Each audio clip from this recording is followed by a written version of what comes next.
തൃശ്ശൂർക്കാണ് കേട്ടോ ഈ പോക്ക്. 2 ചക്രമുള്ള എന്റെ ഈ പേടകത്തുമ്മലാട്ടോ 100-110 കിലോമീറ്റർ നമുക്ക് യാത്ര ചെയ്യാനുള്ളത്. ഉച്ച വൈകുന്നേരം എന്നൊക്കെ പറഞ്ഞ് രാത്രി 9 മണിയായിട്ട് നമ്മളിവിടെ നിന്ന് ഇറങ്ങുമ്പോൾ ഇനി അവിടെ അപ്പത്തുനിന്നുള്ള ഓൾമേറ്റിക്ക് മാത്രമേ അറിയുള്ളൂ. വലിയ കോമഡി എന്താ വെച്ചാൽ പഠിച്ചോണല്ലാതെ വേറെ ഒരാളും ഇന്നേ വരെ ഈ വണ്ടി വാട്ടർ സർവീസ് ചെയ്തിട്ടില്ല. എന്തായാലും നല്ല മട്ടുണ്ട് റോഡൊക്കെ കാണാൻ. എത്തത് സാധനം ഏതോ മ്യൂസിയത്തിൽ നിന്ന് ഇറങ്ങി വണ്ടിയാ തോന്നുന്നുണ്ടോ. ഏതായാലും മേലിൻ ചോട്ടൊക്കെ പറഞ്ഞ് നേരം 2 മണി കഴിഞ്ഞിട്ട് നമ്മളിവിടെ എത്തിയപ്പോൾ ഈ കാണുന്ന പള്ളിക്കലാട്ടോ നമ്മൾ ഇന്നത്തെ അന്തിയുറക്കം. പ്രശസ്ത യൂട്യൂബർ MA താനിശ്ശേരിയുടെ ക്ഷണം സ്വീകരിച്ച് എത്തിയതാട്ടോ നമ്മളിവിടെ. ഗേറ്റ് ഒക്കെ പൂട്ടി അകത്തേക്ക് കയറട്ടെ നമ്മള്. ബിസ്മില്ലാഹിർ റഹ്മാനിർ റഹീം. ചെറിയൊരു പള്ളി കേട്ടോ, എന്നാലും കാണാൻ നല്ല ചുരുക്കുണ്ട്. നമ്മൾ അമ്മയുടെ പള്ളിന്റെ ഷൊമരുമുള്ളതൊക്കെ വായിച്ചു തീർക്കണ തിരക്കിലാട്ടോ. ഈ അട്ടത്താണ് കേട്ടോ കടക്കാൻ സൗകര്യപ്പെടുത്തിയിട്ടുള്ളത്.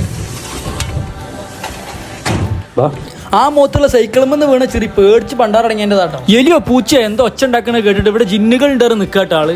എങ്ങനെ ഇരിക്കണ് നെറൂക്ക് കയറി അതേ സ്പീഡിൽ ഇത് അടിയില്. ജിന്ന് അയ്യാ ജിന്നാണ് അടച്ച് വണ്ടികളാ ഇറങ്ങി വണ്ടിക വരേക്ക്. ജിന്നും ചെയ്താനൊക്കെ വരാതൊക്കെ വേണ്ടിട്ട് മന്ദിരിച്ചു ഇതാണ്ട് ലോക്ക് ഇടാട്ടോ. 2:30 ആവാനായി. ഇനി കടക്കള പരിപാടി നോക്കട്ടെ. അസ്മുള്ള കുട്ടിയാണ് ഇത് ആയിരിക്കല്ലേ ഇറങ്ങി വണ്ടിയിട്ടുള്ള ഒച്ച വേണ്ടിട്ടാണ് പള്ളിയുടെ താഴത്ത് ഇവിടെ കടന്നുറങ്ങാന്ന് കരുതുന്നു. നാളെ നേരം വെളുത്തിട്ട് ചേരാമൻ മസ്ജിദിൽ പോകണം. അവിടെ കുറച്ച് വീഡിയോസ് ഒക്കെ എടുത്ത് സുബൈക്ക് നിസ്കരിച്ച് ബ്രേക്ക്ഫാസ്റ്റ് കഴിക്കാൻ വേണ്ടിട്ട് വീനസ് ഇറങ്ങിക്കാട്ടോ. നമ്മള്